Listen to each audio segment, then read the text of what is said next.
ارکان اور رکن دین بنایا گیا۔ آج میری پیش نظر صرف یہ بتانا ہے کہ کن حالات میں پیغمبر اسلام اس بات پر مجبور ہونا پڑا کہ ایک حکومت قائم فرمائیں۔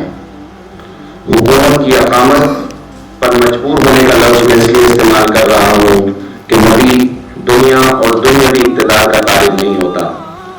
اس کے باوجود پیغمبر اسلام ایک مملکت قائم کرتے ہیں اور اس مملکت کے حاکم اعلیٰ کی حیثیت سے حکمرانی بھی فرماتے ہیں۔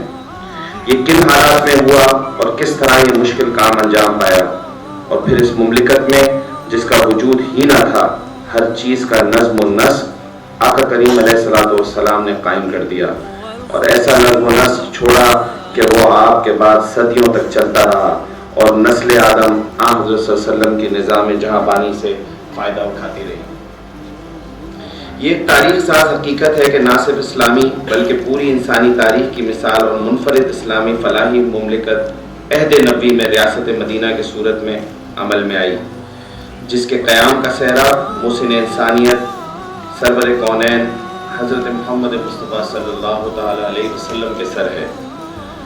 حضور اکرم صلی اللہ تعالی علیہ وسلم نے تاریخ انسانیت کے 23 سالہ قلیل ترین مدت میں جو عظیم الشان انقلاب برپا کیا، وہ اپنی نوعیت، کیفیت، جد و جہد اور نتائج کے اعتبار سے اتنا حیران کن ہے کہ اس کی نظیر تاریخ عالم میں کہیں موجود نہیں ہے۔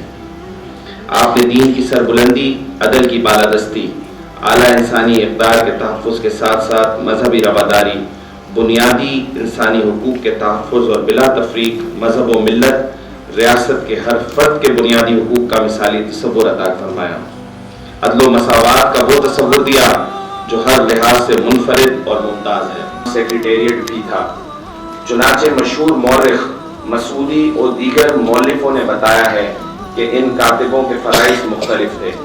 کچھ لوگ نازل ہونے والی وحی کو لکھا کرتے تھے، کچھ لوگ زکوٰۃ کے اندراجات کرتے، یعنی رقم کس سے وصول ہوئی اور کس پر خرچ کی گئی۔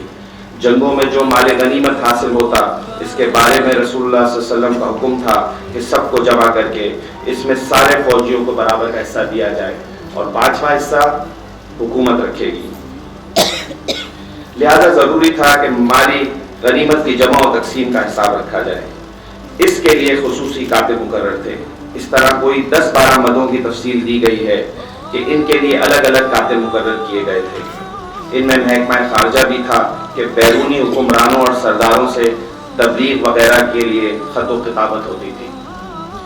بلدیاتی نظام کے بارے میں عام خیال یہ ہے کہ یہ نظام انگریزوں کا بنایا ہوا ہے، جبکہ اس کے برعکس تاریخ ہمارے سامنے یہ دلچسپ حقیقت لاتی ہے کہ حضور اکرم صلی اللہ تعالی علیہ وسلم کے دور ہی سے ہم بلدیاتی نظام سے آشنا تھے۔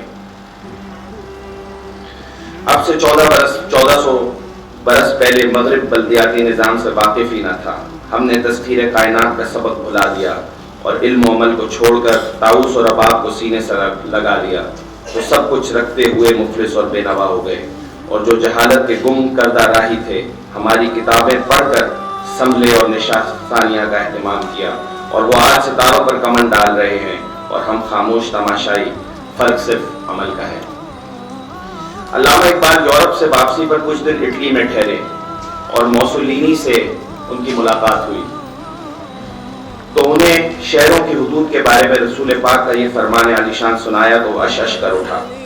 شہروں کی حدود کے بڑھ جانے سے بے پناہ مسائل پیدا ہوتے ہیں، جن میں سے چند یہ ہیں: مہنگائی بڑھ جاتی ہے، امن و امان متاثر ہوتا ہے، جرائم میں اضافہ ہوتا ہے، گندگی بڑھ جاتی ہے، ماحولیاتی آلودگی میں اضافہ ہوتا ہے، اخلاقی گراوٹ بڑھنے لگتی ہے، کھانے پینے کی اشیاء میں ملاوٹ شروع ہو جاتی ہے، بے روزگاری عام ہو جاتی ہے۔ غرض یہ کہ شہروں کی حدود بڑھنے سے مسائل ہی مسائل پیدا ہوتے ہیں۔ ایک عظیم فلاحی ریاست کو قائم کیا۔ نبی کریم کی قائم کردہ اس ریاست نے روحانی اور مادی اعتبار سے پوری دنیا کی رہنمائی کا فریضہ بہترین طریقے سے انجام دیا۔ مدینہ منورہ کی ریاست ہر مسلمان کے لیے ایک آئیڈیل ریاست کی حیثیت رکھتی ہے۔ مدینہ طیبہ کی ریاست کو ہر دور میں ایک ماڈل قرار دیا جا سکتا ہے اور دیا جاتا بھی ہے۔ آج ضرورت اس عمل کی ہے کہ اس مثالی ریاست مدینہ کی جھلک ہمہ وقت ہمارے سامنے ہو، تاکہ پیش آمدہ مشکل مسائل کو اسوہ حسنہ کی روشنی میں حل کر سکے۔ آخر میں اس کانفرنس کے منتظمین کو خراج عقیدت پیش کرتا ہوں کہ عصر حاضر